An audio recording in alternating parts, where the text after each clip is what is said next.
this place really, it filled a niche in the music community that nobody else in this town really fills. It's what I would call more of a listening room.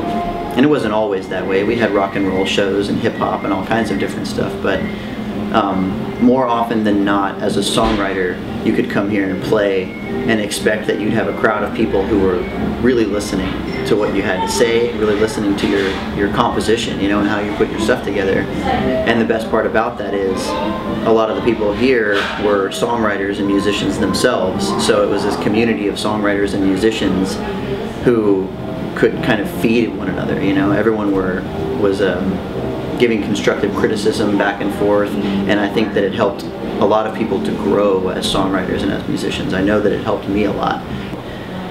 Other than the fact that, you know, we were having issues with making it financially viable to continue having shows, there was also a lot of noise complaints where the cops ended up here on the weekends. You know, we had some of our shows actually get shut down by the police department in town, and it's never been mine or any of my business partners' desire to be an obtuse member of the community. You know, we're not trying to upset people who don't necessarily, you know, that this isn't their place, you know.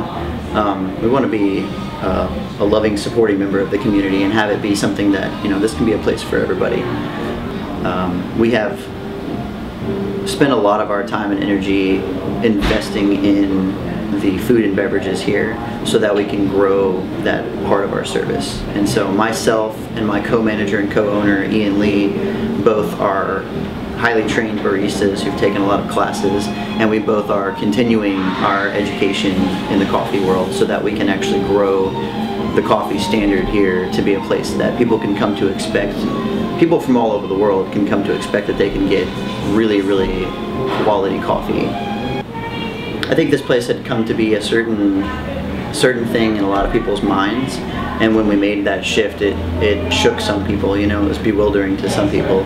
And I think that as time went on, because, you know, the people who own the place are here every day working it, they came to understand through conversation that it was not, you know, that there was no malice in that decision, that we all really, really love music and really love art and culture, and it's something that, you know, we'll always be a supporter of here at Tantra, but it just could not be what it was before. We had music 5 or 6 nights a week, and, you know, if we didn't have a good show on any given day, we were not even breaking even, you know, it was just not financially viable. And so in order for Tantra to be here for the long haul in this community and continue to be a member of the community, we had to make some harsh decisions, you know.